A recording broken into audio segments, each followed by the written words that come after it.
Thanks, gentlemen. I'd like to address a few brief words to the American people watching at home. If you watched the impeachment hearings last week, you may have noticed a disconnect between what you actually saw and the mainstream media accounts describing it. When you saw three diplomats who dislike President Trump's Ukraine policy discussing second-hand and third-hand conversations about their objections with the Trump policy. Meanwhile, they admitted they had not talked to the president about these matters, and they were unable to identify any crime or impeachable offense the president committed. But what you read in the press were accounts of shocking, damning, and explosive testimony that fully supports the Democrats' accusations. If these accounts have a familiar ring, it's because this is the same preposterous reporting the media offered for 3 years on the Russian hoax.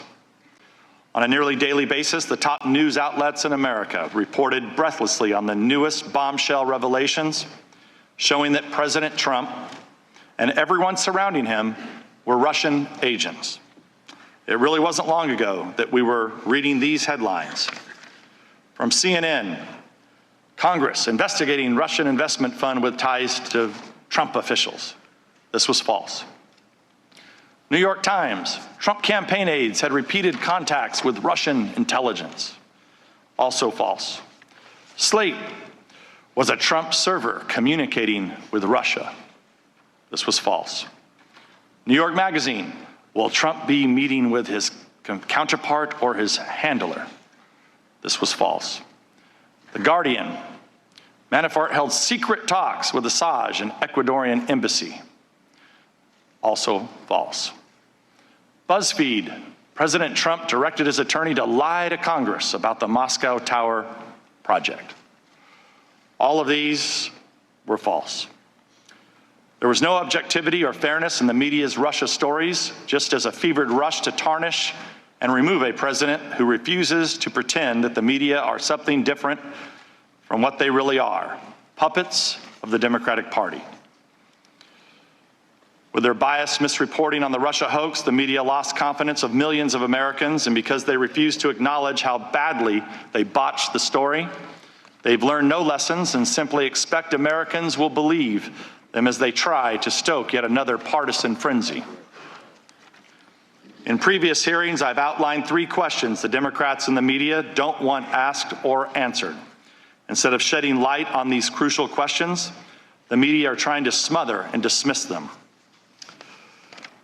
Those questions start with, what is the full extent of the Democrats' prior coordination with the whistleblower, and who else did the whistleblower coordinate this effort with? The media have fully accepted the Democrats' stunning reversal on the need for the whistleblower to testify to this committee. When the Democrats were insisting on his testimony, the media wanted it too. But things have changed since it became clear the whistleblower would have to answer problematic questions that include these. What was the full extent of the whistleblower's prior coordination with Chairman Schiff, his staff, and any other people he cooperated with while preparing the complaint? What are the whistleblower's political biases and connections to Democratic politicians? How does the whistleblower explain the inaccuracies in the complaint? What contact did the whistleblower have with the media, which appears to be ongoing? What are the sources of the whistleblower's information? Who else did he talk to? And was the whistleblower prohibited by law from receiving or conveying any of that information?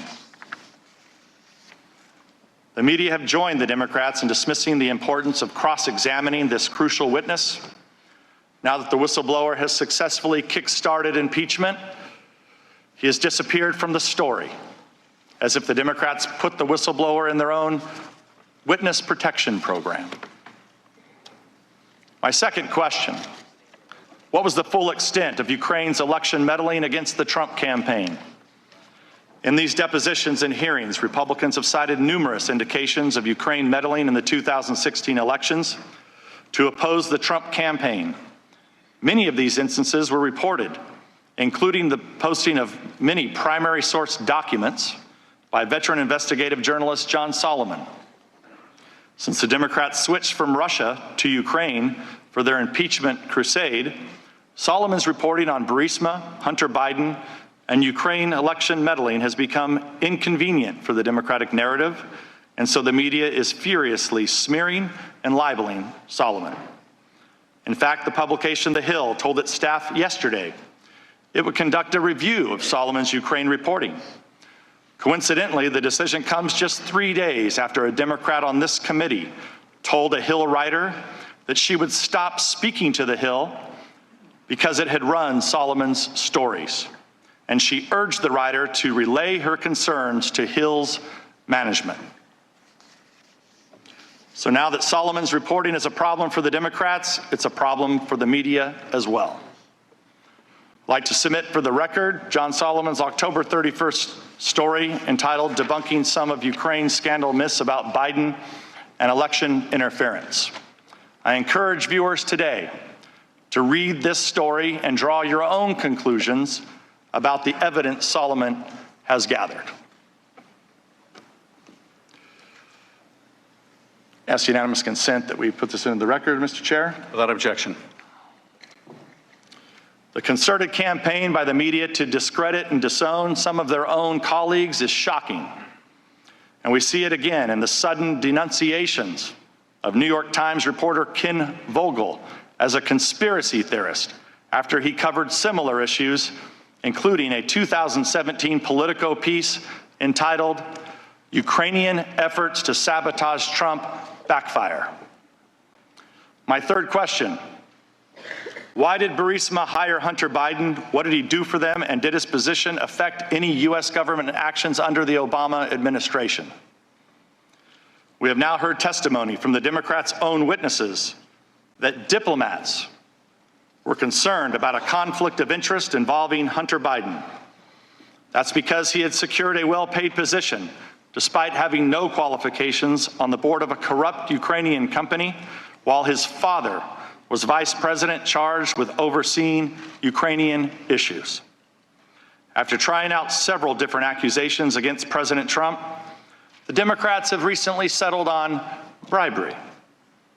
According to widespread reports, they replaced their quid pro quo allegation because it wasn't polling well. But if the Democrats and the media are suddenly so deeply concerned about bribery, you would think they would take some interest in Burisma paying Hunter Biden $83,000 a month. And you think they would be interested in Joe Biden threatening to withhold U.S. loan guarantees unless the Ukrainians fired a prosecutor who was investigating Burisma. That would be a textbook example of bribery.